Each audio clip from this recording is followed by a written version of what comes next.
Hello student, Rahul study classes PK center college में आप सभी का एक बार फिर स्वागत है। मैं आज आपके सामने चैप्टर नंबर 3 मैथमेटिक्स क्लास 12 के बारे में चर्चा करूँगा। देखिए, इस चैप्टर को करने से पहले हमको इसके बारे में थोड़ी सी जानकारी जानना अति आवश्यक है। इसके क्या फॉर्मूलेस हैं, क्या परिभाषाएं हैं, वो इम्पोर्टेंट जानना अति आवश्यक है। जैसा कि आप देख रहे होंगे, आव्यूह मैट्रिक्स जिसको अंग्रेजी में कहते हैं, इम्पोर्टेंट फॉर्मूलास एंड डेफिनेशंस। तो पहला है, जिस आव्यूह में पंक्तियों की संख्या स्तंभों की संख्या से कम हो उसे क्षैतिज आव्यूह कहते हैं। जिस आव्यूह में पंक्तियों की संख्या स्तंभों की संख्या से अधिक हो उसे ऊर्ध्वाधर आव्यूह कहते हैं। जिस आव्यूह में प्रत्येक तत्व शून्य हो उसे शून्य आव्यूह कहते हैं। तो ऐसा ही इस प्रकार से ये दे रखा है।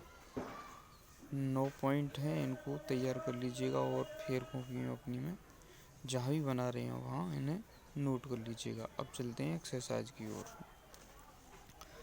तो इसमें पहला क्वेश्चन है, आव्यूह ए बराबर 2, 5, 19, -7, 35, -2, 5/2, 12, फिर √3, 1 - 5, 17 के लिए ज्ञात करो।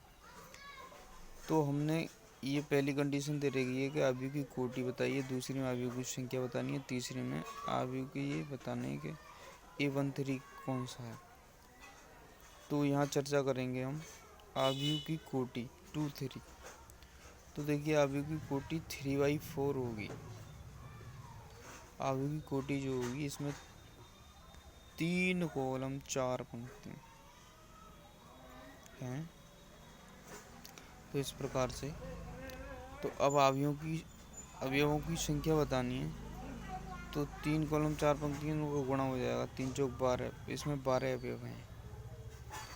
ऐसे ही तीसरे क्वेश्चन में हमको बताना है A13 यानी पहली रो तीसरा कॉलम। तो पहली रो में तीसरे कॉलम पर कौन सा डिजिट आ रहा है, देखो इधर ध्यान देंगे। पहली रो में तीसरा कॉलम है 19, तो इसका जो आंसर होगा वो होगा 19। अब है A21, तो दूसरी रो पहला कॉलम, देखो दूसरी रो पहला कॉलम, तो कितना है 35। अब है A33, तो तीसरी रो तीसरा कॉलम, तो कितना है, देखो ये रो ये कॉलम, तो -5 -5।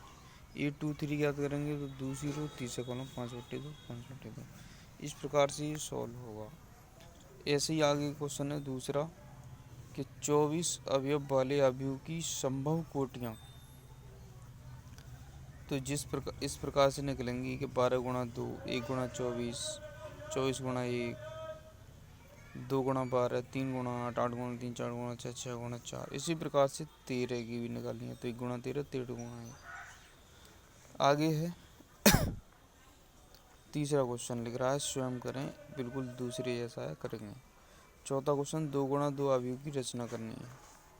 तो इस प्रकार से पहली कंडीशन दी है और दूसरी दी है, तीसरी दी है। तो हम पहली कंडीशन सॉल्व करेंगे। AIJ बराबर I + J का होल स्क्वायर बटे 2। तो कहने का मतलब है 2/2। 2 × 2 की रचना करनी है, तो 2 × 2 का मैट्रिक्स ये होती है, इसे ध्यान से देख लेंगे। A11, A12, A21, A22। तो A11 निकालेंगे, तो ये 11 जो है IJ के माना है, पहला I ये J, तो I + J इसका स्क्वायर, तो 1 1 1 2, 2 का स्क्वायर 4, तो 2 काट दिया 2। ऐसे ही 1 3 करेंगे तो 6 हो जाएगा। 1 और 2 3, 3 का वर्ग 9, 9 के 9/2। ऐसे ही 2 1, इसका भी 9 हो जाएगा, इसका भी 9/2। फिर हम जब आगे निकालेंगे तो ये 2 2 निकालेंगे, तो 2 2 का वर्ग 4, 4 का वर्ग 16/2 8। तो इस प्रकार से 2 9/2 और 9/2 और 8, ये इसका आंसर। पाँचवा है, स्वयं करें, 3 × 4 आव्यूह की रचना करनी है। और चौथे क्वेश्चन में जो प्रश्न रहे हैं वो स्वयं करने हैं। ऐसे ही 5वें प्रश्न में 3 × 4 अवयव की रचना करो। इसमें 2 क्वेश्चन दे रखे हैं जो स्वयं सॉल्व करना है। छठा क्वेश्चन, निम्न में एक्स वाई जेड के मान ज्ञात करने हैं।